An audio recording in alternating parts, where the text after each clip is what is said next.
40. 39. Number 1. 39. 38. 37. 36. 35. 34. 33. 32. 31. 30. 29. 28. 27. 26.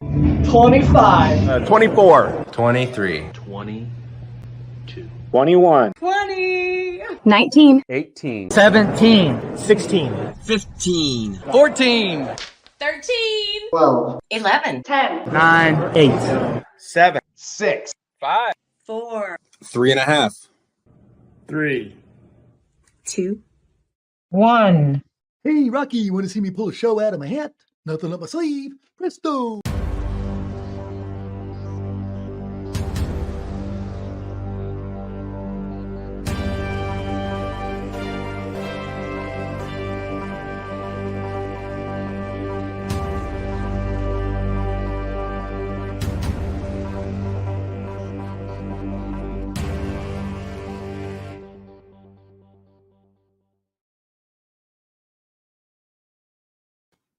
Oh, that's where I push the button and I come on live. Yeah, I'm trying to do about 10 things at once here. Hey, welcome to the Mouthwash Talk Show, a minty fresh take on politics. And I apologize for my voice. I think I left it at the track. Anybody that went to that race, that was the greatest race ever. It was so much fun. But now it's over. Now we have to come back to the reality of the Mouthwash Show and talk about politics and whatnot. The fun's over. The holiday's over. Back to the work week. Feels like a Monday, Tuesday today. I just got back from the Indy Liberty Defenders of Liberty meeting. They asked me to come speak tonight. And ironically, Craig Haggart was out there as one of the speakers. I got to speak and he got to speak. So I felt like it was sort of famous. And then our guest tonight, Charles Bookwalter, he's en route from a meeting. So he's going to pop on here. We're going to talk about the GOP party. And, you know, I talked about it in my little talk tonight and talked about the circular firing squad in the GOP because it just seems like we're fighting each other when we should be fighting somebody else. I mean, you know, it's like that's part of the issue. So we do have a guest panelist tonight, Catherine Callahan, as I like to call her, the Dirty Harry of Merritt Madison County, or the Aaron Brockovich, because she stirred it up in there. And this is you know, we're going to have some stuff coming up, some more stuff in Madison County. Imagine that. Burning the bridges of Madison County continues, but she's here filling in for Tiffany. And no, Tiffany, you didn't get the $20. Okay. So this was, nobody wanted to pay for your spot. So sorry, you don't get the $20, but we do have Catherine Callahan and Lucy. It looks like Lucy is on her lawnmower. Is she cutting the grass or something? And of course, Brad, our lone Democrat, he is here. He is ready to answer any kind of questions about the Democrat Party. He speaks solely for the Democrat Party. Send all messages to him if you got a question about the Democrat Party. So that's what we have. But hey, tonight we're going to talk about some stuff, you know, about how the party, you know, the GOP party, the infighting or whatever you want to call it, and some of the stuff possibly up in Madison County of these things that are going on within the party of, you know, my saying, or actually George Carlin's saying, it's a club and you ain't in it, is part of what this feels like on things. So we're going to talk about that. And it looks like our people are coming on, our normal people. And we appreciate you for watching tonight.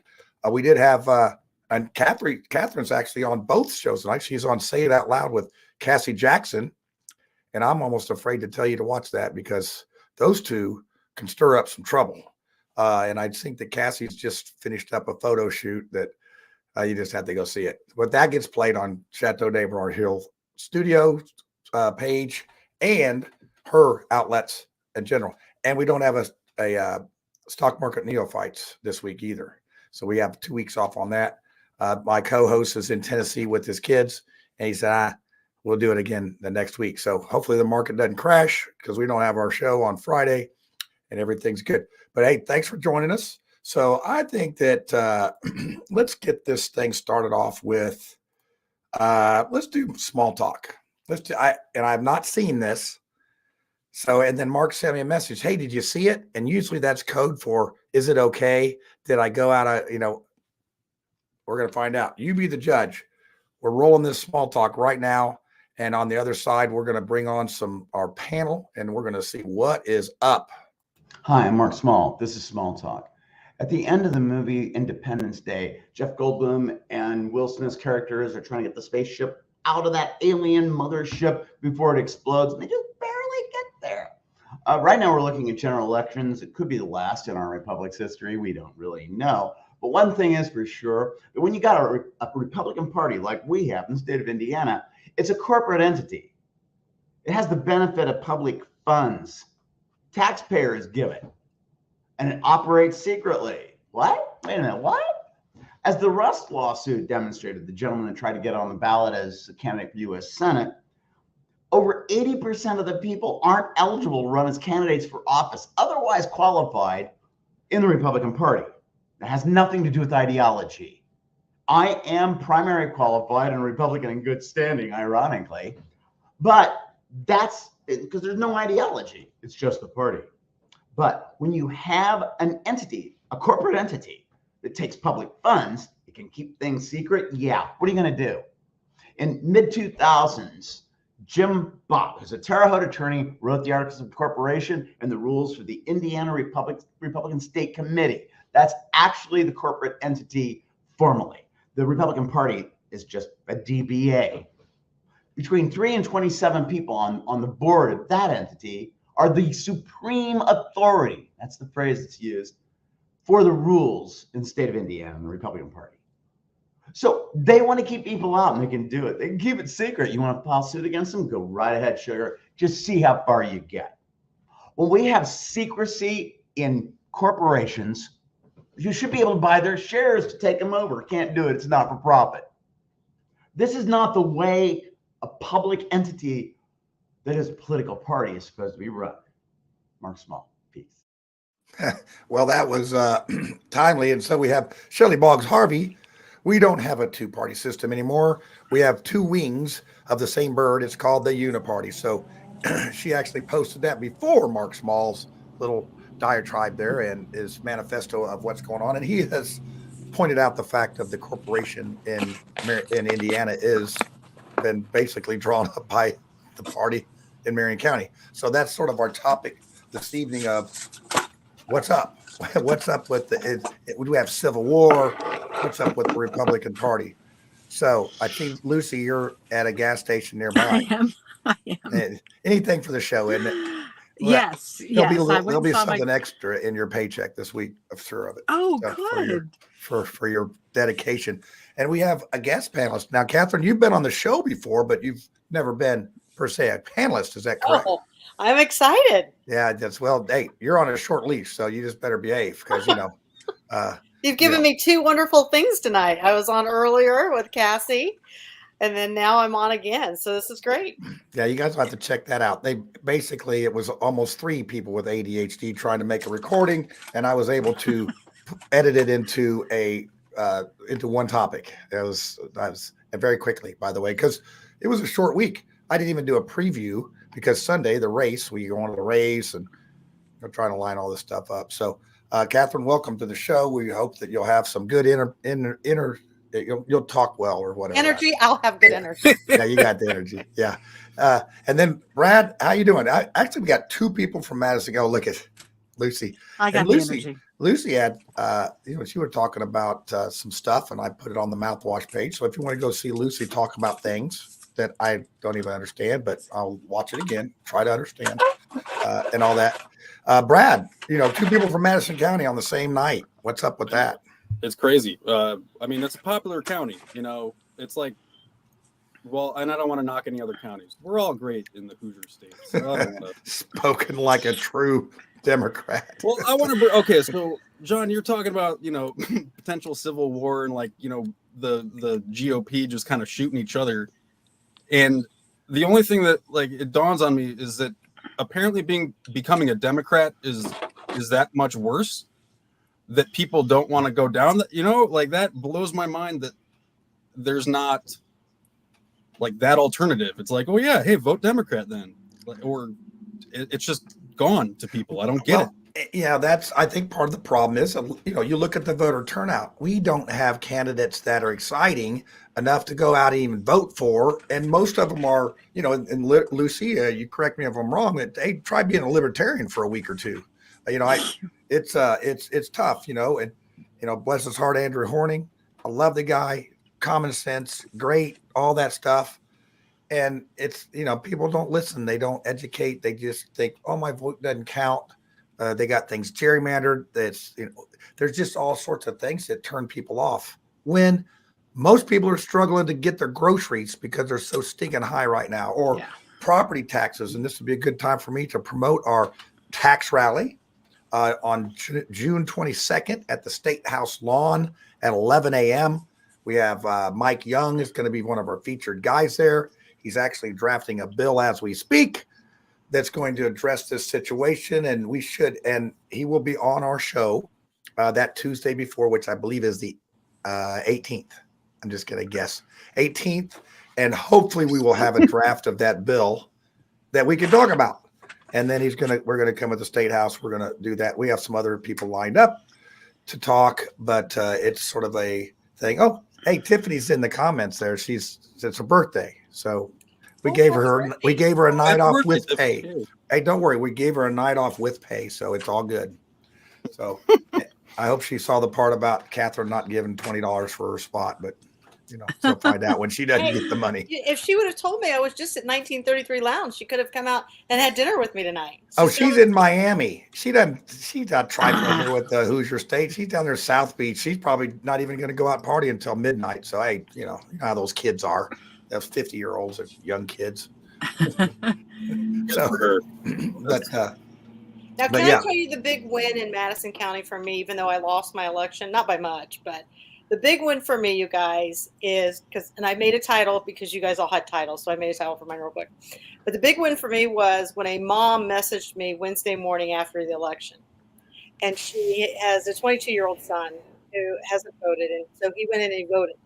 And when he walked into the polls, they said, do you want a Democrat or Republican ticket? He said, I don't have a ticket. And they said, tell us which one you want. I'd already had a couple of people call me because they pulled the wrong ticket. And he says, I don't really know. We have to pick one. He said, well, I'll tell you what. I want the ticket that Catherine Callahan has. And they all looked around and go, he wants a Republican ticket. So I was excited to know that everybody in the poll knew who I was. He had enough sense to say, this is who I want. And so that was a huge win because now for the next 50 years of his life, when he goes to vote, he'll know which candidates he's voting for. So that was great for me. And so I just wanted to say that. Well, we have to have our small victories sometimes. Oh, yeah. Tiffany just sent me this picture and she says she's working. Yeah, here, you tell me. Does that look like working? Does that look like working to me? I don't think so. Just for that, she doesn't get a vacation with pay. Good. She can have the vacation. Can't stop her, but that's it. But so yeah, we're going to talk about the club. I guess we'll call it the club. The old George Carlin thing. It's a club, and you ain't in it. And I guess my question to the panel is why? I mean, Lucy, I know you have struggles with the libertarians, and Brad, you have no one in the Democrat Party anymore, and Catherine, you're fighting with them, so with your party. So I know. I'm not fighting with the Democrats.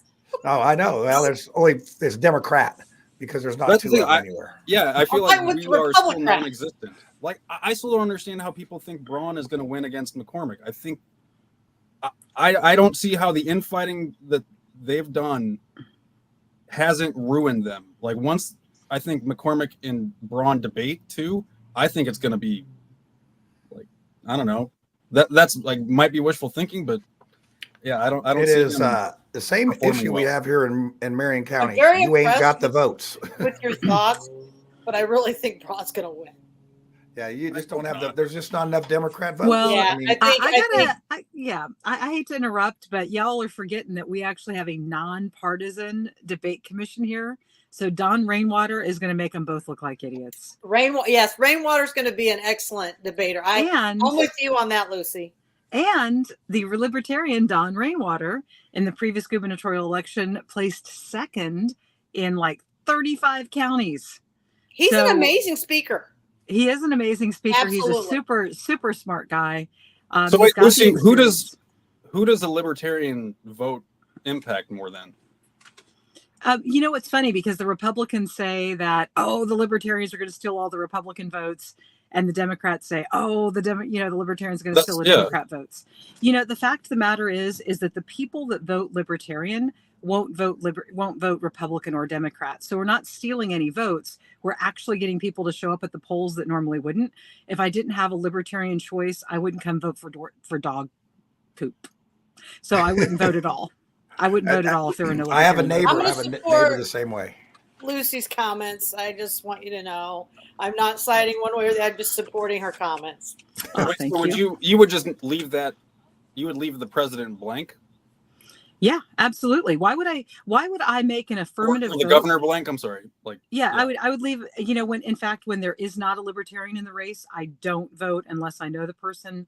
You know, like John Jacob, if I were in his district, or Kurt Nicely, I would definitely vote for them. I don't make an affirmative vote for evil. You can't tell me that just because there isn't a choice that I like, that I have to vote for your crap. You know, if there's something on my plate that I don't like, I don't eat it. So do you vote in a primary? No, the libertarians, can I make this point? The libertarians elect our candidates, and we choose our candidates at a private convention that is completely funded by the Libertarian Party. We do not steal from the Hoosier taxpayer to elect our candidates. I just didn't know if you guys voted in the primary. No, they do not. They're considered a No, minor there's, party. A Well, minor not the party does not libertarians, have but that. like if you would go in and declare like a No. Republican Democrat. And see, that's what's not fair. And there was a lot of debate on that in Madison County because people are like, no, I'm not declaring my party. Well, we had a terrible turnout. I think it was 17%. We've got Madison County people watching, and Shelley or Cindy might know. It was only like, it was a crazy, it was below 20%, I think, because people don't want to pick one or the other. There's a weird law in Indiana that I think is rarely enforced. Yeah. In fact, you should have a smarter libertarian like Don Rainwater on to explain this one. But you declare your party and you vote in the primary, and it's like almost a law. I don't know how they would like legally hold you to this, but if you declare that you're a Republican and vote in the Republican primaries, you're expected to vote for the Republican candidates in the fall. And what this is supposed to prevent is I would totally, if I were Republican, I would register as a frickin' Democrat and I would figure out who their worst candidates are. And I would vote for those worst candidates who are least likely to win against the best Republican. Well, which that's is why why I that thought law as a was put in place. libertarian, you guys would go in and vote that way to get that person in so a libertarian could beat that person. It doesn't work that way. Nope. Well, I call dibs on Lucy's thing for conspiracy theory, though. Yeah. Yeah, there you go. Like that's happening now. That's why I got a good one tonight too on the conspiracy. So let's for our viewers that may or may not know, the Libertarian Party is considered a minor party. As long as they get 3% or something on the Secretary of State ballot, they can keep that thing. I think if they get over 10% on that, they may be able to move up, but they've not been able to do that. So a minor party cannot get involved with the money that's given to the Republicans. One of the reasons why the primaries are important to both Democrats and Republicans, because that's not secret. Our ballot in November is secret. They don't know what you do in November. So this is how they can, get their people and keep track of their people. But, we have, and I'm going to parlay this over to, or transition this over to the lieutenant governor situation, whereas we have a state delegate race for these positions. This year, we seem to have the attorney general, which no one is running against Todd Rokita. And then we have this heated lieutenant governor race with Micah Beckwith and Julie McGuire, which is sort of what we're talking about tonight is the Civil War. Why would the party not embrace someone? And I want to know why we lost Lucy there. So we'll go to this. I don't know why the party wouldn't go to said Micah Beckwith that's been campaigning all this time and work out a deal with him. But they don't do such a thing, and maybe they tried. I don't know. Wait, what kind of deal? Like, hey, the governor, and this is just how they've done it.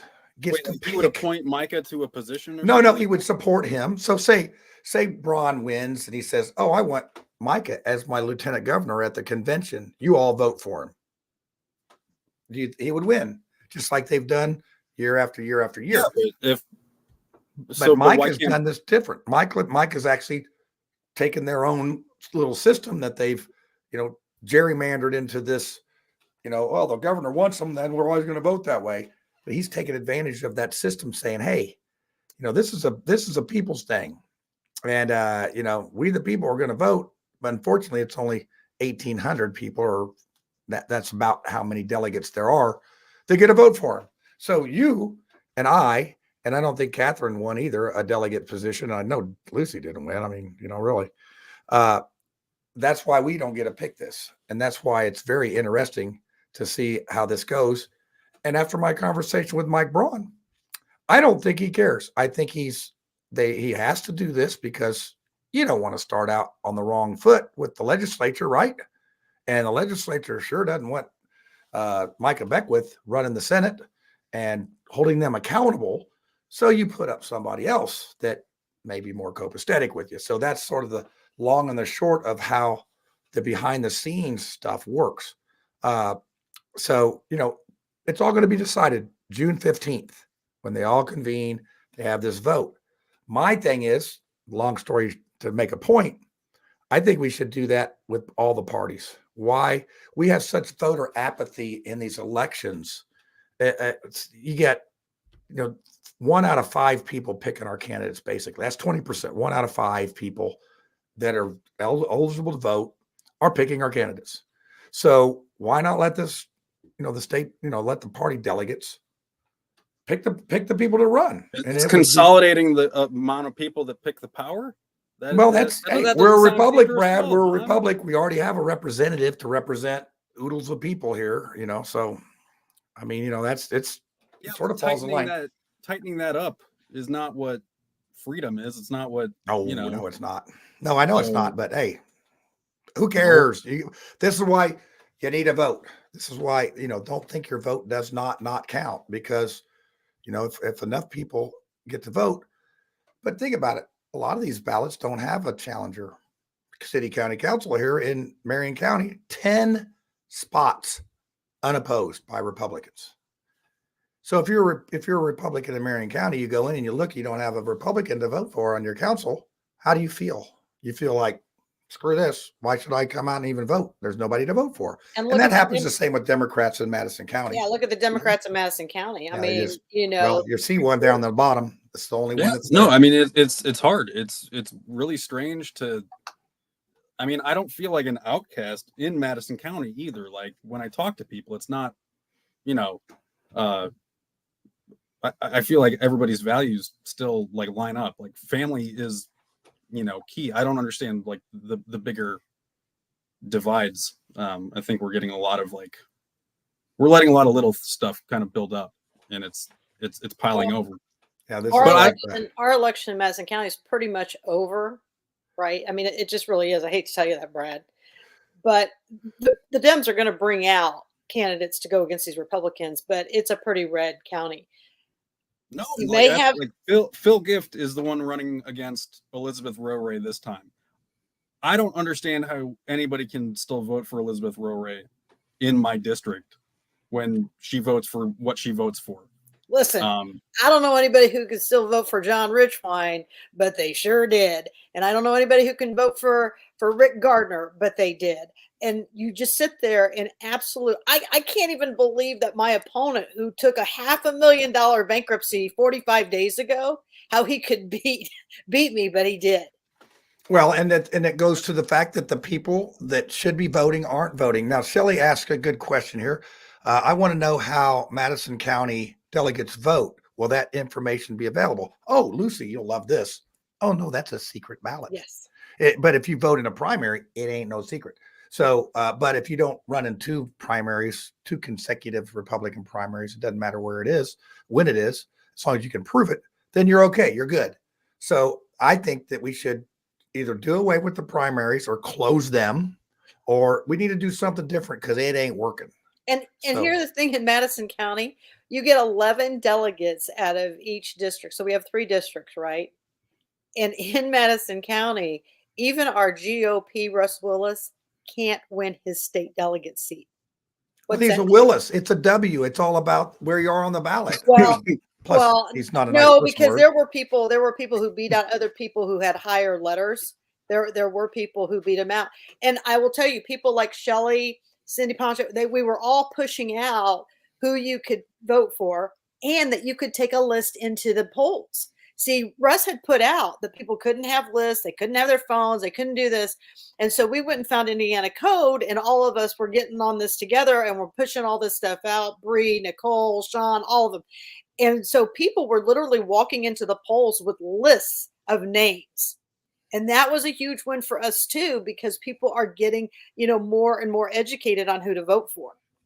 Now, on that vein, Catherine, you were able to get together a lot of precinct committee people, right? That are like-minded, and you were able to get over half. Is that correct? Right. We had, I believe, 60 some people. We had 80 run. We have 111 precincts. We had 80 people run. And I think like only 12 are vacant. So, Russ is going to be able to put 12, but we still think we have the majority of the seats to get Russ out. Yeah. And I will tell you, there's a lot of people that Russ believes is still in his corner. But I think he's making such a disaster out of the Republican Party that, people don't want this place run like Hitler. I mean, and that's what he's done. And so people are getting very agitated, even people in his own camp. So I think, and we did win, I think, like 60 some seats. So I think we're going to be in good shape. Yeah. And I think that's what's going to be interesting, because our county chair elections will be next March. It's sort of in the off year of things. And, the Democrats do it 2 years of difference.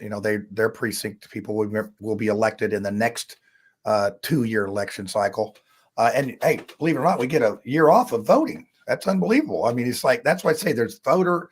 I just think people are just done with it. And if you're in that running for a House position, you're campaigning as soon as you win, because you got to go 2 days. But the campaign laws are just done too. Like, how early is too early to start, like, a campaign? How much campaign finance needs reformed? It's just.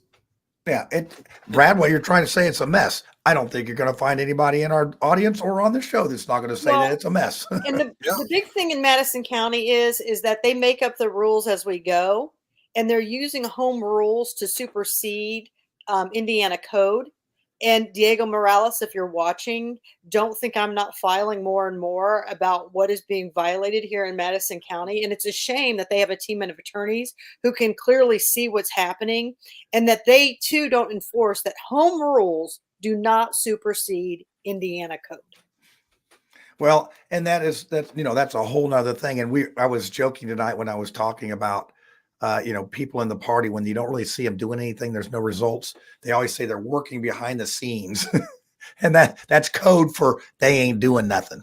So I have heard that Diego's working behind the scenes, but I think I don't know, is he or is he not? When we're going to see results at some point, you've got to have results. And I know, Lucy, with the Libertarians, we keep voting like for I know. Well, people. But think about it. Why do they have to produce results? Well, what incentive do we give them to produce any results? That's it. Lucy, you're nodding your head. Tell the man why. We can't hear you.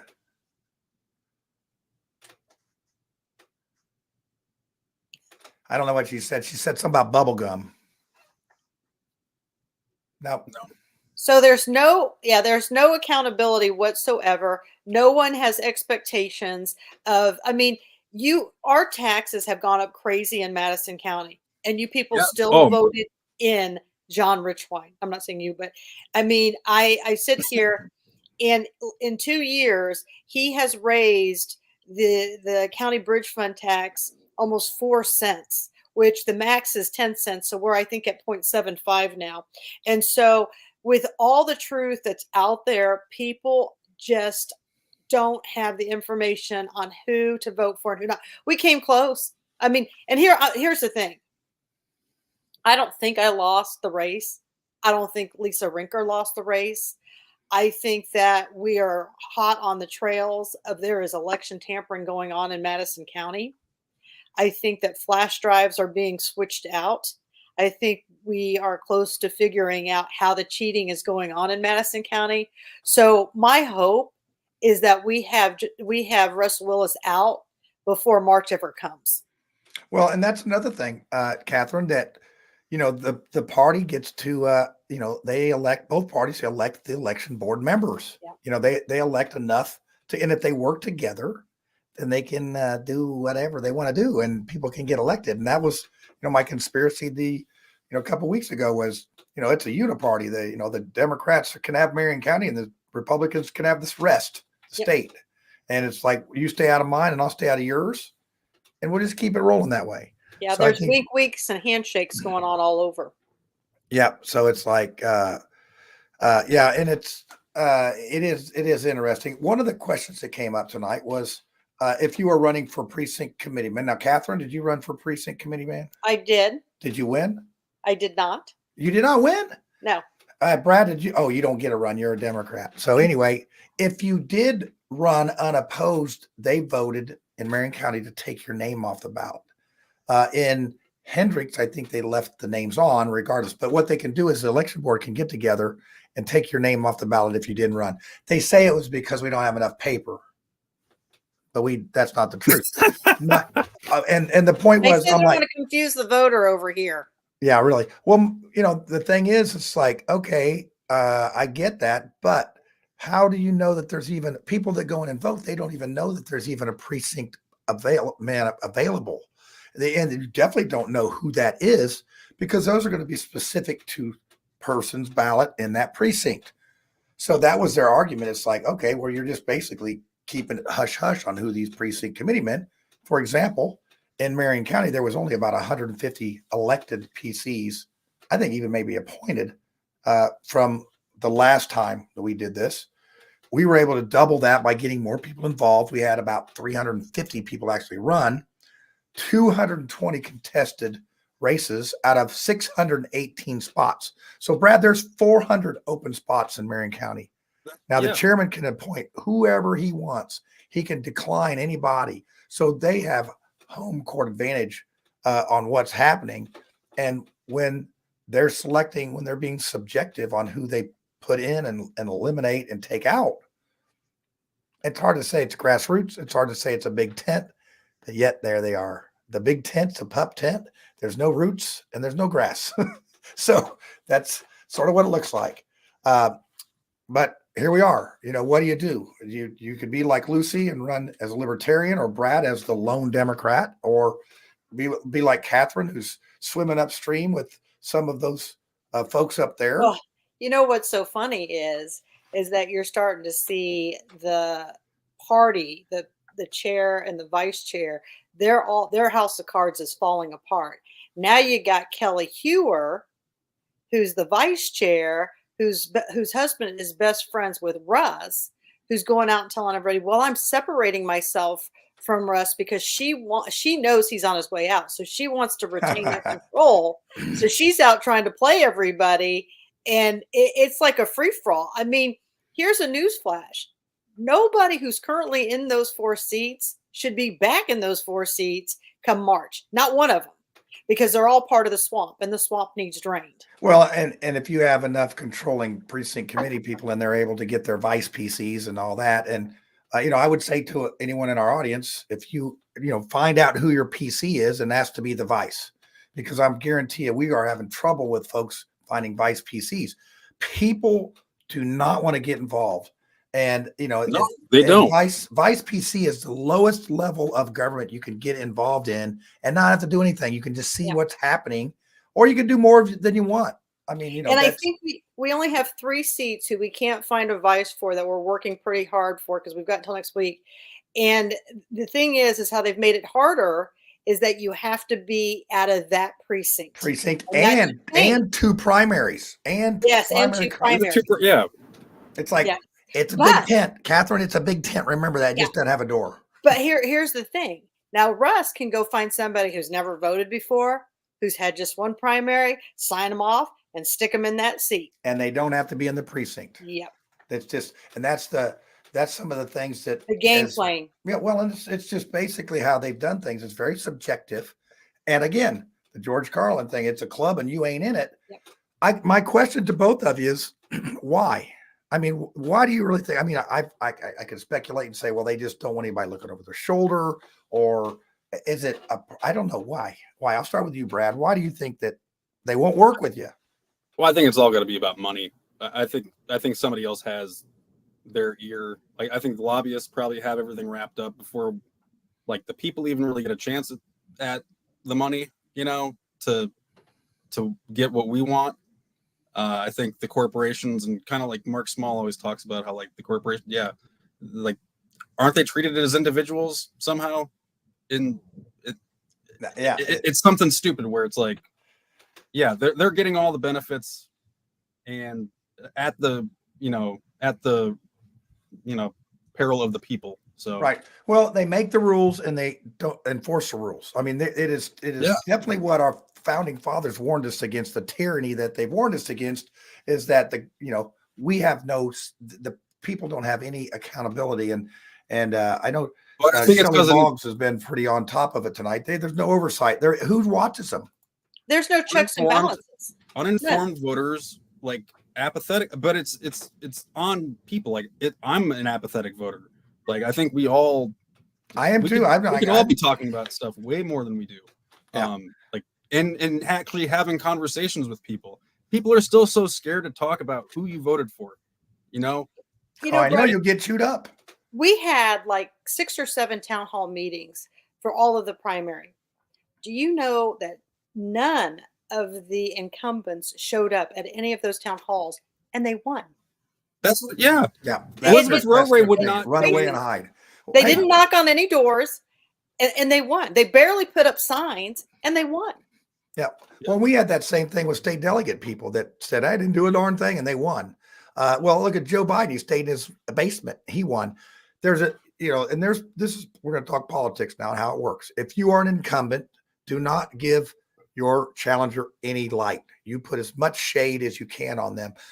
By showing up, you could say the wrong thing. You could give the wrong impression. So run the clock out. Why give them a chance?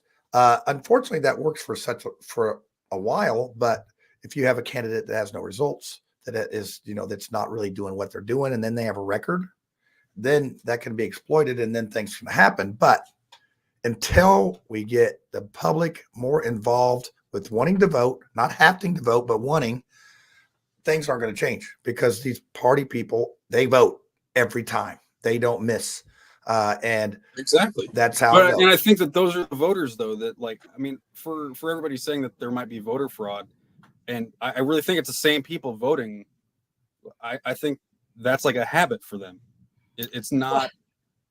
Brad, in Madison County, I just want you to know that we were watching the site where you put up the votes and everything. Mm-hmm. And at 10 o'clock, they had votes in there. And each of the incumbents had the exact same number of votes. And each of the faction party had the same number of votes, right? So it was like 24-12. So did they zero out the machines? No, I feel like it's the same. No. So we had the PDF. Yeah. We have the PDF where we saved it. The machines weren't zeroed when they started counting ballots. These were left over. These votes that were in there. So when did they zero them? Did they zero them after we put in a bunch when they were ahead? And did they zero them out when the faction party was ahead, therefore making us lose? Shouldn't it just go until the end? That's why I don't understand. But they would have had. It's like when you go to the gas pump. The gas pump has to zero out, right? Before you start pumping gas. Well, the machine wasn't zeroed out. Yeah, how do they do that? Like, how? So if you haven't seen Rebecca Croom's video about how to use the machines, and Russ Willis gets on there and goes, these are Russ Willis laws. These are Russ Willis statutes. This is how it goes. Oh, I'm telling you. And then they pull out a big bag, a Ziploc baggies of flash drives. You got to watch the video. Now we know how they cheat. They showed their hands. We know exactly how they're cheating.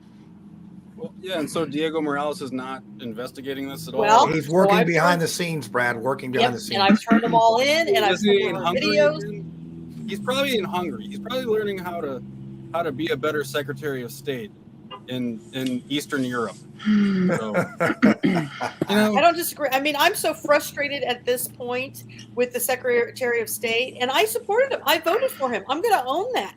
But I'm going to tell you something. In 26, if nothing's done, I'm going to tell you something. I will campaign very hard in 26. Yeah. no So vote. Lucy, are you back? You got a voice here? Well, I don't Yes. know. Can you hear me? Okay. Yeah, yeah. Well, You must I have got a like- phone call. Did you get a phone call? And that's what I threw you? did. So I got two things. I got a phone call, and then I thought I should like turn my phone on and off to see if it would work better.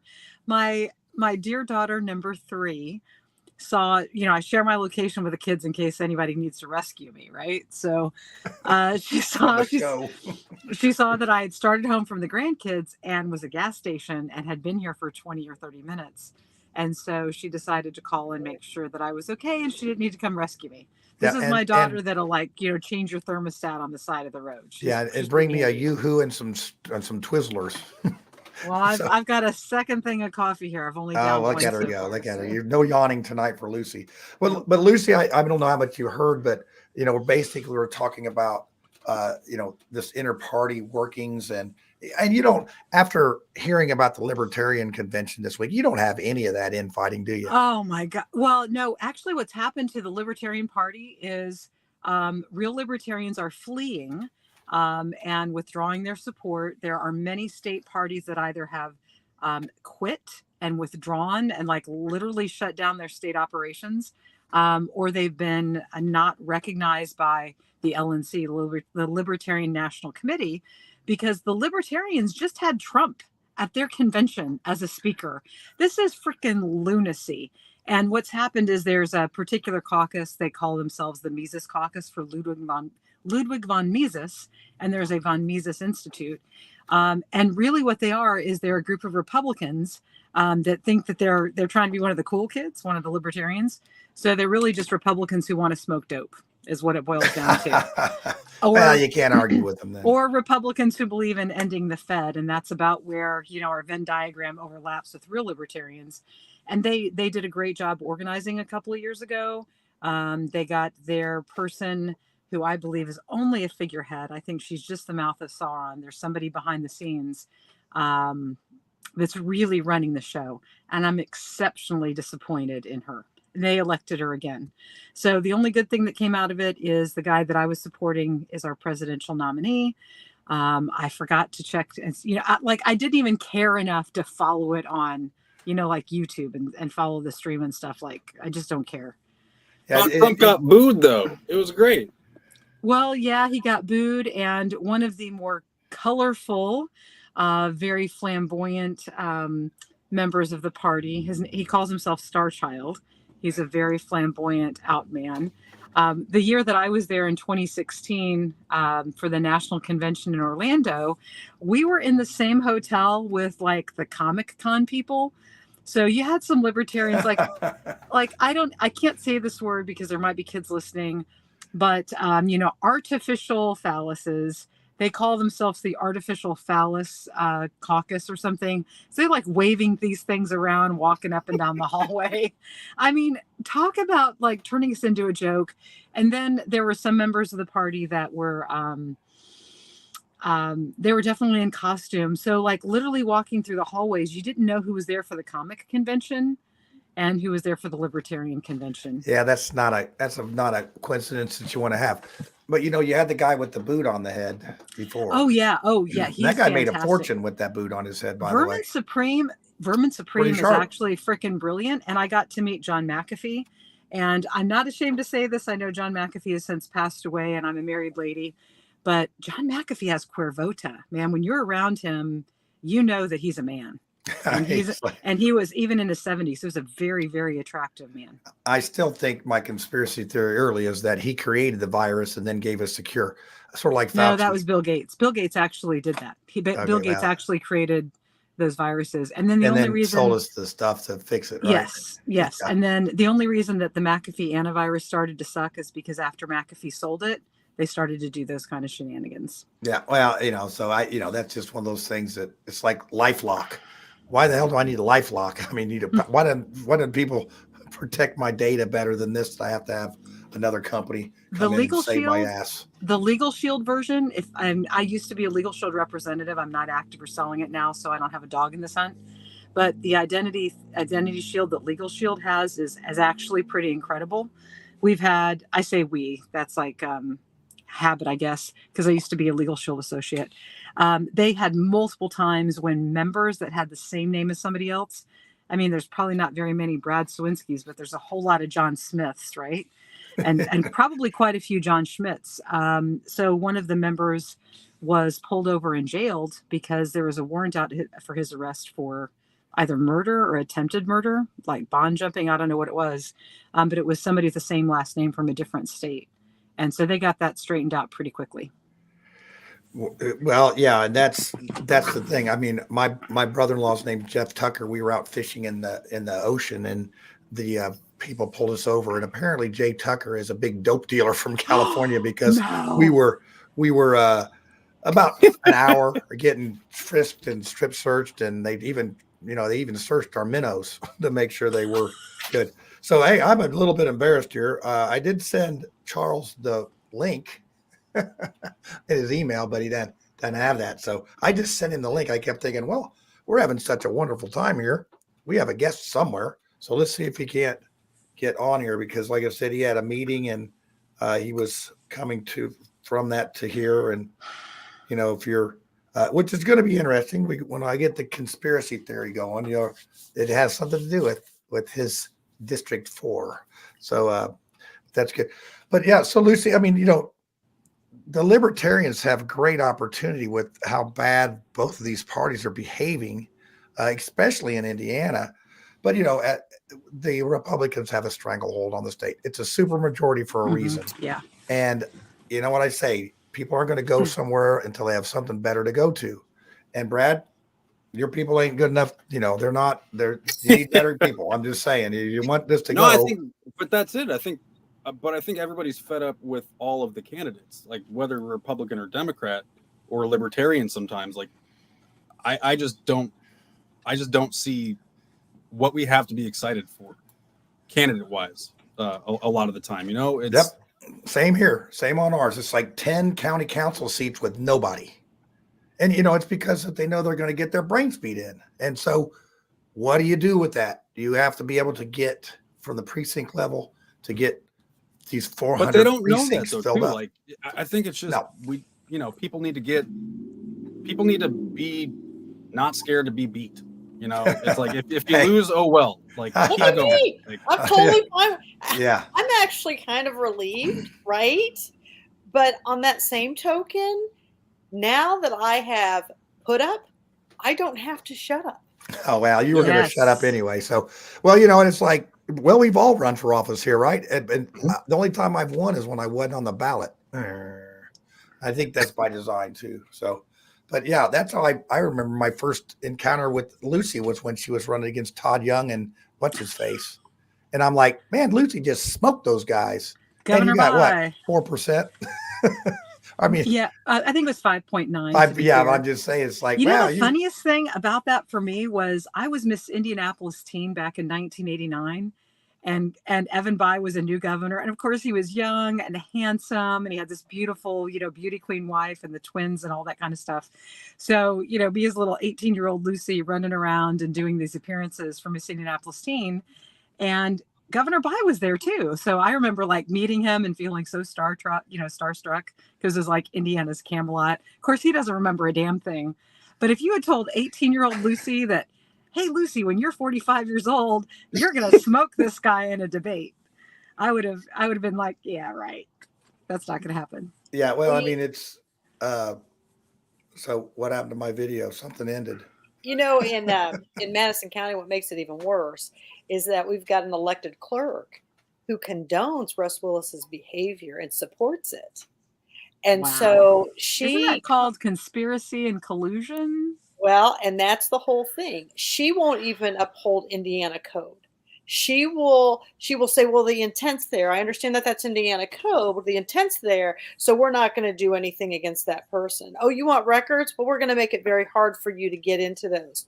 So our elected clerk, is just as damaging as the whole party, because she's unwilling to hear anybody's side because she wants to keep that power and that control at any cost. So now we're fighting not just one thing, but we're even fighting an elected clerk who can't do the right thing. We're going back to they make the rules and they enforce the rules, and there's nobody that there is a legal remedy that your conspiracy theory people that you guys always want to take us to task, but there is a legal remedy at law. Public officials are supposed to post a bond, right? And if they fail, it's just like any other bond. If you fail to meet the terms of the bond, which would be upholding the laws, then you should be able to go after that bond and get monetary damages. And then the insurance company that issued that bond would then go and collect for the amount that they had to pay out. So if the public officials were actually following the law and we held them to posting those bonds, that guy that just, posted, just like $500,000 bankruptcy or whatever, he might not have even been bondable. He might not have been allowed to hold public office because he wouldn't have been able to post a bond. Now, they did that to Holly Sullivan at the last convention that we had. Somebody called her bond, and so well, I mean, here's another thing. So all these people donate to the Lincoln Club, Brad, here in Madison. Yeah, it's a club, and it's a club. And Russ Willis is the chair, and a state trooper, Anthony Emery, who's our elected county councilman, is the treasurer. And they have been submitting their campaign finances with no itemization. $14,000 in, and that's it. Well, these people have bought tables for $400. They haven't been itemized for over 4 years. I'm asking the Secretary of State, where is the accountability in that? Now, on to be itemized according to the absolutely anything over $100 needs to be categorized and so then someplace. Yeah. So then what happens? Okay. What happens is Russ runs a flyer against me and 2 other people, and everything he's put on there about me is false. He puts on there that I had all these OSHA violations when I was in the coroner's office. Hello, I'm the one that filed the OSHA violations. I'm the one that was the whistleblower, and he's putting this on the flyer. Now, Republicans paid for that. Kelly Hewer, Russ Willis, all these people paid for this. So to me, are these people in good standing with the Republican Party? No. Therefore, they should be removed because they were talking poorly about another Republican. Oh, but that's okay because it was you. But here's the thing. They were lies. Now, if it was truthful, hey, have at it. But the way that I got a lot of campaign materials from Sparts and Braun about how well they did on things, and I know for a fact that like they voted. They're just spinning words the same way. Like, you filed the OSHA violation, so they're going to blame you. They're relying on everybody to be stupid enough to read that and go, yeah. This is what happened, and it's a marketing campaign. Like, it's but marketing. That's the thing. It's like the stupidity of us. I don't know how to. Yeah, and that's what our show. That's what we try to do on this show. I mean, other than the extremely high pay we get for doing it, we try to get people involved and excited to be involved. And then I think once Lucy, you talk about the red pill. Once somebody gets red pill, their eyes get opened. I mean, you can ask Joyce here in Pike Township. I talked her into running. Of course, I tricked her and said, all you got to do is vote in, a certain meeting we have. And now, she's state delegate and she's, precinct committeeman. She won that. But I talked to her the other day and she says, I'm just very disappointed. I'm just very disappointed. And, this lady, she's a rule follower. She's fair. She's, pillar in the community. Obviously, she won 80 to 20% over the Pike Township GOP Employee of the Year. And, but it just broke my heart when she said, I'm just disappointed in how the Republicans treated her. And to me, that hurts because I could understand that if there's a Democrat or even a Libertarian that was doing that. But when it's your own party doing that, it just makes you sick. It does. And almost like there's no honor amongst thieves. Taxation is theft. Yeah, that. Oh, if we had to get that one in Yeah, there. got it, So yeah. I did use that in the meeting for you tonight, Lucy. Thank you. Well, is the Republican Party too big to where it almost has two factions then of themselves? In Madison County. Here's a news flash for you, Brad. They're both bigger than the Democrat Party. That's the that's what I mean. That's like the problem. You know what's interesting in Madison County? And again, I'm not putting anybody in a negative light who has a high school degree or anything like that. I'm not doing that. But the faction party is being built with attorneys and higher education, and it's been amazing. But more importantly, there's a strong female base that are well educated. Shelley, Cindy, Bree, Nicole, Kate.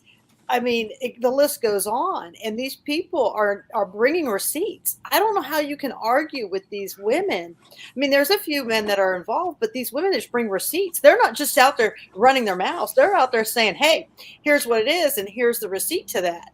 And I think that it's gotten a lot of traction. I think you're going to see this team that's just going to continue to come out and build stronger and stronger and stronger momentum. And even though we are labeled the Republican Party, we really want the best candidate. The best person is who we want. Yeah. Well, and you say that, and then we were very clear here in Marion County. I know that Vanderburgh County. There's according to the the state party chair, there's 5 factions out there that are against the party. There's 5 factions. My first comment is, well, if you listen to them, maybe they wouldn't be against you. And the second one was, we ain't one of them in Marion County because we invited the party chair to every single meeting. Didn't want to come. I think they thought we'd get 20 or 30 people. They didn't think we'd get 150. And now their hair's on fire because we're out here informing people. We have a training session right after the election. When you're a PC, you got 30 days to elect your vice PC. You got 10 days to pay or 7 days to pay your delegate things. Oh, we're going to have a meeting later this summer to talk about that. What the? It's too late. It's to wait it out and make people miss the deadlines. Well, Absolutely. and the last time what they told us, it's intentional. I was PC last time, and we asked them about our vice PC, and they said, "Oh, just tell your township chairman; they'll turn it in for you." Well, guess what? They never did that, and we didn't get a vice PC. So this time we decided that we're going to inform everybody. As we're trying to bring the unity here. We want information out there. We're not telling people how to vote, how to do anything. We're just giving you the information. You can take it as you will. And we get hate mail from these people. They'll put out a thing. This isn't sanctioned by the party. It's like, well, why'd you have to do that? Well, we had a couple people call and complain. Well, I think one person said they don't want to be on the email list anymore. But we are trying to make a we thing. They are trying to make it us against them. And, it's the same with the libertarians, the Democrats, the Republicans, whatever. As long as we're fighting each other, we don't have time to eyeball them. And that's when I think everyone that gets together and starts realizing that some of our comments in here, this is a uniparty, and they start voting for candidates on either side, Libertarian, Republican, or Democrat, that will actually go in and make a difference, not be elected at a state delegate convention and then go right to the swamp. And Shelley's a great one. She's a strong Republican. Husband ran for precinct committeeman. But like she said, she'll be voting for rainwater. I mean, Shelley, and that's the thing. You got to vote for the best candidate. This nonsense has to stop. I mean, you have to vote for the best candidate. And that's what we have to go. We can't, have two sides of the coin. We have to keep fighting. We have to start fighting for the best candidate. Right. And, and that's, and rainwater clearly is. I mean, if you're sitting there really educating yourself and listening, he's great. Yeah. And I think one of the things that is will he be able to get enough people to run the government, which I like that, because if you don't have people running some of these silly things we have these days that just cost money and don't do anything for it, and there's no value added, I'm good with that. I think we would be just fine without all the entities we have. Yeah, you'd expose some people. You'd expose some corruption. I'm telling you right now, the reason why they didn't want me in that auditor seat is there's real stuff going on. Down there, what county is it that they just arrested the auditor this month? Vanderburgh County or no? Down there. Oh, she wrote checks for herself. I don't know where it was. It was good money though. Was it Montgomery? oh, I can't remember. I was just reading the article, but she just got arrested for writing checks to herself and using them for herself. I'm telling you, that stuff's going on in Madison County. That's why they want to retain that power, and they don't want anybody in there. Yeah, Jackson County. We have somebody here that said Jackson County, so that's close to where our buddy John Rusk. Boy, you got the chat's going so fast. I can't click on it fast enough. Yeah, it would have been the same if Lisa would have won. She would have exposed all the, she only lost by, I don't think she lost, but she was a 90 vote difference. But she would have exposed all these things that Rich Wine's getting, boats and cars and all these from these contractors, and that would have put him in a hot seat too, because he's doing illegal stuff. It's coming. It's just a matter of time. Yeah, I think it is. I think that people are getting together and they are, as a lot of the people here in Marion County that were groups that were separated, now they're all sort of like, we're all in the same boat here. Let's start rowing together. And like I said, they want it to be grassroots, but they don't want any of the people in the county to do anything. It's all state people that come run all this. And they elect their buddies and their friends, and they don't really do anything. So, and then they wonder why we lose 60-40. It's basically precinct by precinct by precinct by precinct. Your people are, if your neighbor comes over and talks to you about getting involved, you're going to have to be more likely to do that than if a politician knocks on your door. So, how many people in Madison County, when the precincts went out and walked, and a lot of them walked, they said, we've never seen a precinct committeeman in 30 years. And they don't get on the ballot. So you never even know they're existing. Yeah. And so it was really incredible to see. And the majority of people who walked their precincts did win. The majority of them did win. Yeah, and they also won the seats for the people, in that area, for the people that they were promoting. So it works. If those PCs are out work, it does work. 9 times out of 10, it works. Yeah. Well, and, the overall, they don't want to encourage people to vote and this is one of the things that I've noticed when I got involved with this. The first thing they do if they don't like you is they discourage you. And then if they can't discourage you, they try to destroy you. Then they rinse and repeat. Our thing with our group is we want to encourage you and then empower you. Yes. We're not saying, we're not trying to, scare you. And I wonder how many of these people are just scared to go against the grain because I don't want to be like us people, like those people. Yeah. You don't want to be like those people, not in the club.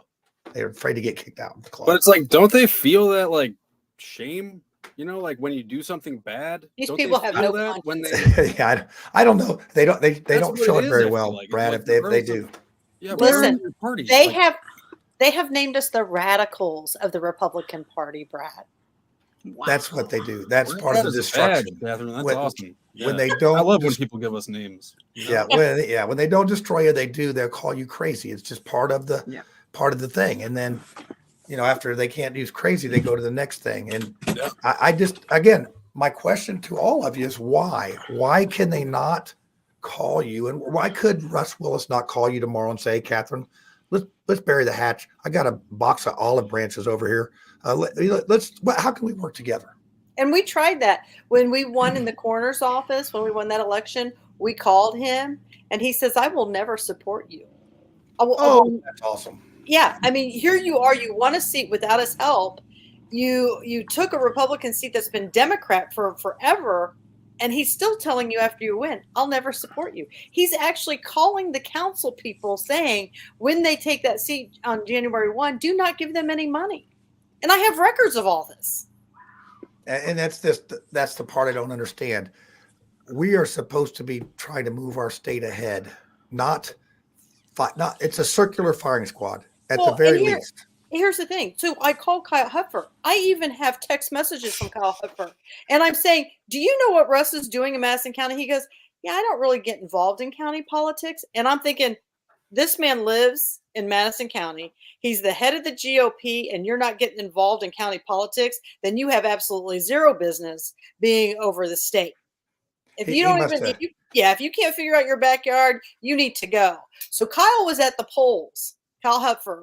And he said, so somebody said to him, they said, we'd like you to vote for our candidate, Catherine. And he goes, yeah, I can't vote for her. You know what his rationale was behind it? His rationale for not voting for me was because I had blasted him on Facebook. Why? Because you didn't know what was going on in Madison County and you have a physician running? Okay. So what he just told the people all at the polls was, I'm going to go vote for this dipshit, and I'm going to say that, who has a $500,000 lawsuit, personal finances 45 days ago, instead of voting for the most qualified person. Now, if Kyle Hupford is going to do that at the polls and people put him back in a position in the state, y'all are morons. Well, yeah, we'll see how things progress on this, because he must have handed that handbook down to the next state chair, because that's the same exact speech that I received after I was called everything but a nice person and discouraged for the 15th time and attacked for the 17th time. And all the video of them not allowing people to come in and watch the voting process up at the county building because for whatever reason has been sent to Anne Hathaway and all those bigwigs. And you know what? Crickets. Yeah, well, you'll have that, but they're working behind the scenes, Catherine. Don't you worry. On how to strengthen their corruption. Well, I don't know what that means, but I think that's code for they ain't doing nothing. All right, well, we're getting to that point where we were able to kill an hour, and it looks like Charles just not. I mean, he didn't make it. This is our first time not having a guest in a lot of shows, but Catherine, you ended up being our guest, sort of. Well, I just. Anytime I can share the word here in Madison County on the cartel, I'm all about it. Well, we do have, honestly, we were supposed to have Denise Spooner on tonight, but she sent me a message Saturday about, I'm not ready. I got some other stuff I'm working on. So we may have her next week. I don't know. She's excellent as well. Yeah. She's got quite the story about doing basically the same thing you guys are doing with a different, solar farms. with solar farms. It's that way. So, well, we're going to the conspiracy theory now. Did I play everything I was supposed to? I hate it when I miss something. We got small talk in there and all that stuff. And Spiro's probably going to already start with the banner. He wants me to put the banner up.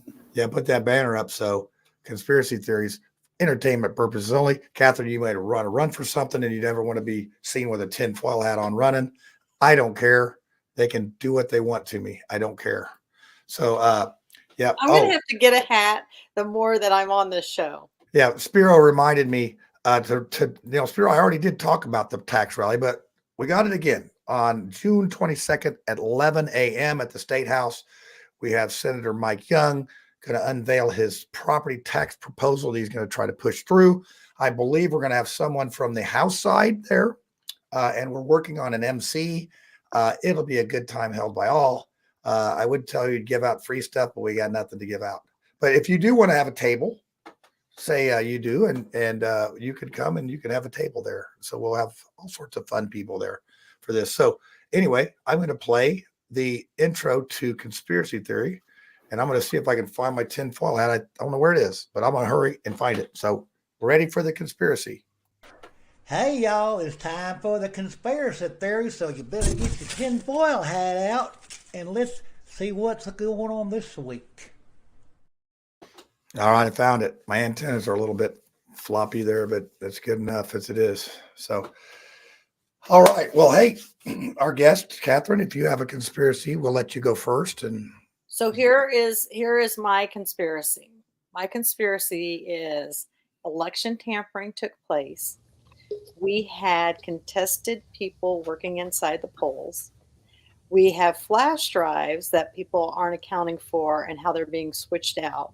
We have ballots unaccounted for. I know that ballot stuffing is a big thing, but now that I see these flash drives, I'm not so sure they're not zeroing out when you're ahead, starting you from scratch.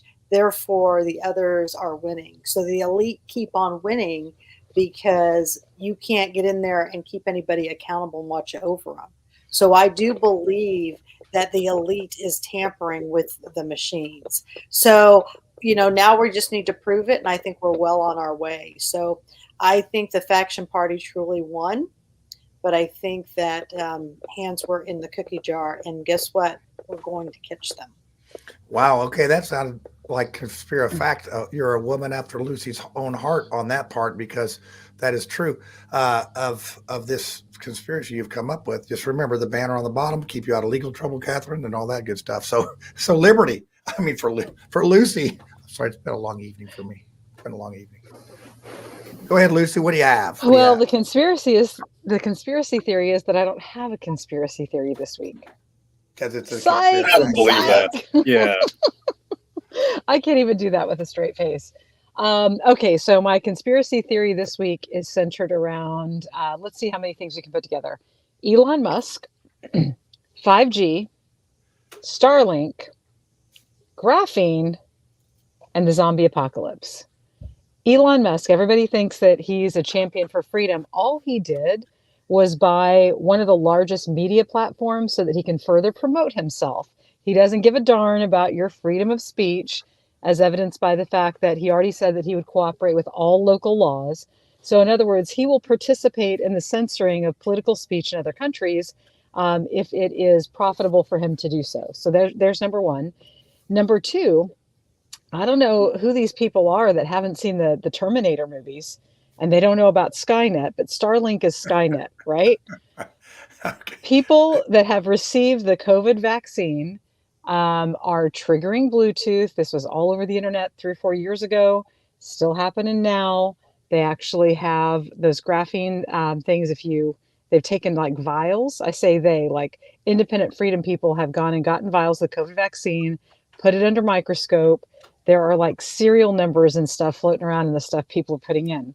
So at some point, when the general population becomes too inconvenient for Elon, maybe he's sold as many Teslas as he can, and the market's saturated, so there's no point in pretending anymore.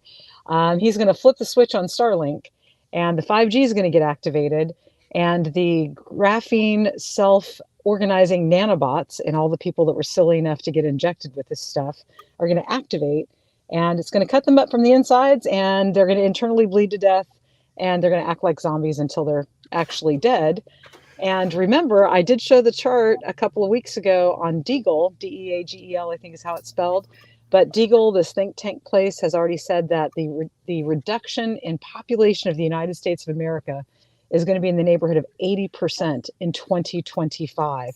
Now, that is true, published on the internet, and horrifying. What do these people know? Hey, can I piggyback on your conspiracy? Yeah, piggyback on mine. I think they're putting that COVID vaccine in the flu vaccine. So they are. I would be very careful. And I do this for a living. And I'm not feeling too good about the flu vaccine these days. Well, they never pick the right one anyway. The real conspiracy is that no vaccine has ever been double-blind, placebo-controlled tested to prove that it's either effective. I mean, you guys, it will blow your mind to realize that no vaccine has ever had a control group that didn't get the vaccine, and then a group that got the vaccine, and then you wait 2 weeks so they produce antibodies, and then you put them in like a sealed room and send the polio through the air vents or whatever and see who develops polio. That has never been done.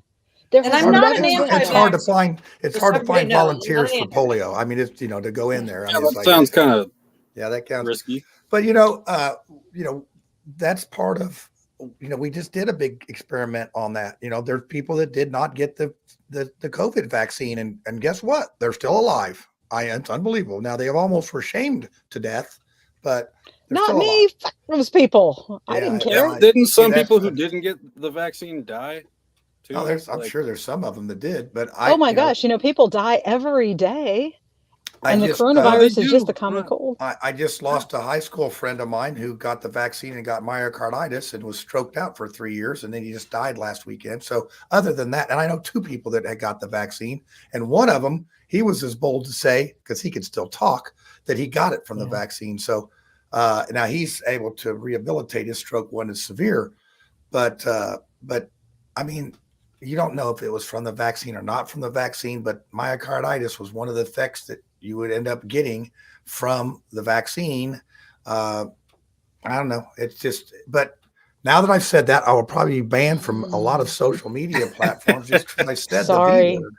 I know it. Sorry. It's like all that. But anyway, I think that that is a control somewhat of wait a second. They first said, oh, well, you take the vaccine. Rachel Maddow stops it cold. You're not going to get it. Not going to spread it. You don't got it. It's good. Well, then they came out and said, well, you still might get it, but you're not going to spread it. Stops it dead. Oh, well, you can still spread it. And then, by the way, you'll probably be more likely to get it later because you got the vaccine. They didn't tell you that, but it just leaked it out and all that. So anyway, we got way down in the rabbit hole on this. So I didn't even know what your conspiracy was, Lucy. What was to sum it up in a sentence? Elon Musk is going to turn on Starlink, and all the COVID vaccine people are going to die. Okay, wow. Wait, are we going to come back as zombies though? No, I think you're Bigfoot. just going to. We're going to come back as Bigfoot. So, like, if I become a zombie, like, am I going to remember this too? Like, nah. Am I going to wake up and know that I'm a zombie? No, I think you'll just be Brad, the lone zombie in Madison County. No more. Hey, I'm like struggling to remember. Did I do the conspiracy theory last week where I think I did, where the patent came out from Apple where it reads magnetic waves that are around the phone. And by the way, your brain emits magnetic waves that can be monitored outside of your brain case. Yeah. And so when you're, and I've been worried about it all week. Thanks, Lucy. You're welcome. Bothered. I've been trying not to think all week, which is pretty easy for me usually. But now that I have to think, I don't think. It's very hard. It's very hard. Brad, what do you have? Do you have anything? Yeah. Well, in honor of Charles, I went on his website, and one of the issues was fighting the woke mind virus. And I started laughing at that, thinking, like, just, have I been infected? Is there a vaccine for it? If so, should I take it? What are the health ramifications? I don't know. But I'm wearing my Homestead Grays baseball shirt. They're a team from the Negro Leagues. And my conspiracy theory is that the MLB went and had a woke mind virus issue, and they integrated all the stats for baseball now. So they integrated the Negro League stats into Major League Baseball stats, which doesn't really affect anybody currently because, it's eons ago. But so Josh Gibson now, he was a player on the Homestead Grays. He is now the home run king, and he has the highest batting average of all time. So it is no longer who it was. It's now Josh Gibson because he was the champion in the league. He replaced the steroids guy. Yeah, so exactly. That tells you where we're at on things. Exactly. So it's like, all stats from a game. It's like Pistol Pete Maravich's college scoring got beaten by a woman that played more games and was more famous. I don't know. It just seems like all I got to say is the windshield's a lot bigger than the rearview mirror. So what are we going to do going forward? Yep. Hey, that's a good one, Brad. I'm impressed with all three of you. You did really well. My conspiracy, it was about our guest that we were supposed to have here, Charles Bookwalter. And I know that he's tried to get on, and I know he's traveling and it didn't work out. Sometimes we'll have him back. He's good for that. So I was listening to Craig Haggart, who was the Jim Baird seat. So we had Charles Bookwalter and then Craig Haggart. He is in the Indiana House District 57. He was thinking about running in that, but he said, well, if Jim Baird runs, I will not. Well, here's the conspiracy part. Jim Baird is supposed to be deathly ill, 1 foot in the grave. He's not going to make it. He's going to die. He's going to pull a Jen Pace. I don't know. So there's supposed to be, he's going to caucus in his son to take his place. But I would say that Craig Haggart might jump in that thing. Charles Bookwalter might jump in that thing. And it could be very interesting if something like that happens. Now, that's all ifs and whats and how do you do's. So, but that's my. Is his son's name Jim Baird Jr.? It's Bo. They said what did he say his name was. His middle name's Bo, but no, he's not the junior. So they can't just change the names to protect the innocent. It's got to be a different. No, it's like name recognition. He's going to win just because of that. Well, yeah, but. You know how that goes. It's a caucus. They're going to be picking this in the caucus, Brad, and let me explain that to our viewers. So we'll use Jen Pace as an example. You can go on People Over Politics or the Mouthwash page. I don't know which one I posted it on, but I did an interview with Jen Pace when she ran 2 years ago, and I jokingly say, well, she got 28 votes when she was live, but when she died, she won. So she wins. She gets the luxury of running against Andre Carson if she were alive, but she didn't. So as soon as our election is official, which I think it is, but now I guess they're having trouble finding her death certificate to make sure that she is indeed dead. And then they have 30 days to call for a caucus. And then they have to give you 10 days notification before said caucus. And those are the people, the precinct committee people in that district get together and they get a pick who runs. Now you watch, this is going to, I've already had a couple people contact me that I would have never had any interest in this, but since it's a 30-day sprint, my gosh, I'm down for it. So you just buckle up, everybody, because that one's going to be interesting. And also, I do think the Jim Baird one's going to be interesting. So at some point, whether he steps down, and a lot of times someone who's retiring will run a half a term and then step down, and then they will bless their next person. And I want them in the caucus. They win the caucus, and then they're an incumbent, and they come in. You see how the system works. So that's my conspiracy fact, Lucy. I think I saw you nodding your head like, yep. Yeah, that's exactly how it works. Yeah. So anyway, I like that we educate our viewers with conspiracy under the veil of conspiracy. So, well, the great thing about this is you have people from all different parties, and they all can get along and have civil discussion. It's really an easy thing to do. Yep. Yeah, it's like what do we got? Brad's. Oh, what does Brad's shirt say? Oh, it's Negro Leagues baseball.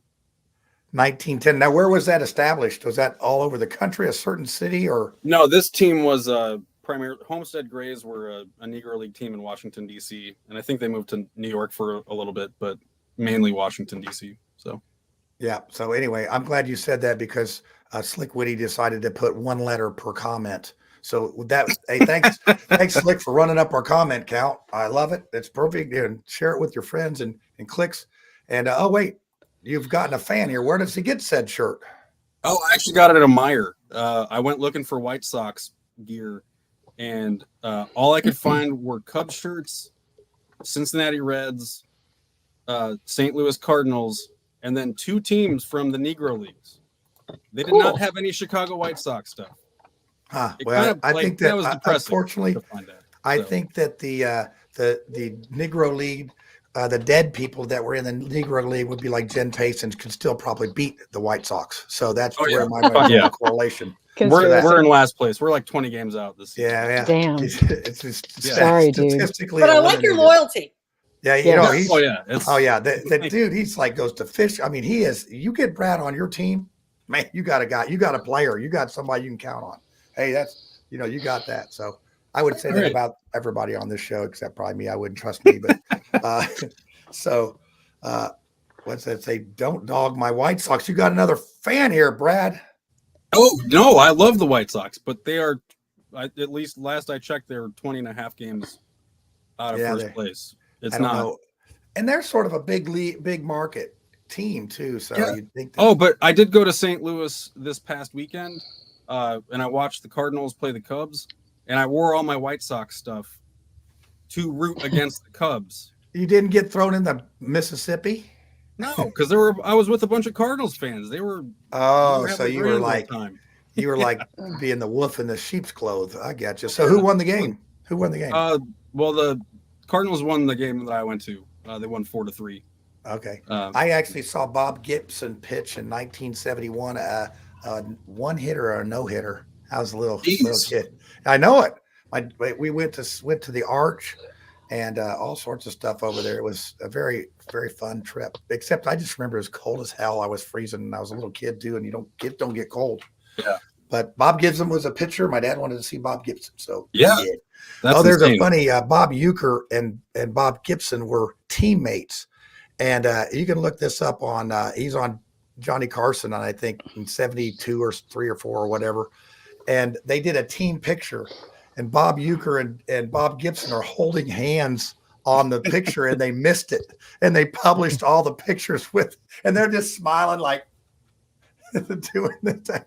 I mean, Bob Uecker was a trip. I mean, it's just there's some other stuff there that's very funny. But look that up. It's Johnny Carson, Bob Uecker on Johnny Carson, and actually it's a montage of the years he was on there. But he was much funnier than he was a good of a baseball player. So, but anyway, so I digress. We're going to take the banner down, And we are going to see if we can't get Denise Spooner to come on the show next week. And we're going to talk more about Madison County.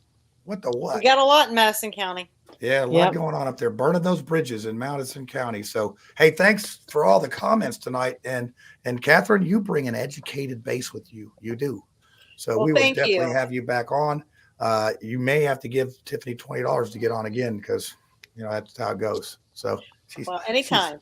So, all right, everyone. So I'm going to play the end of this thing, and we'll do one more. Let's see if Tiffany's still working. Yep. She's still down there hard at work in Miami. Look at that. That's unbelievable. She just such a trooper. So let's see. Oh, I actually was able to fix, Brad, you'd be proud of me. I fixed the ending to add Catherine to it instead of we had been screwed up for all this time. So anyway, here's your ending, folks. And Catherine, stay on after a little bit. I always forget to tell the people, and then they go away, and then all that. We can't thank them and give them their big paycheck. I got those big checks with the numbers on it. It's awesome. So anyway, there you go. Ending. There it is. Thank you, everybody. See you next week.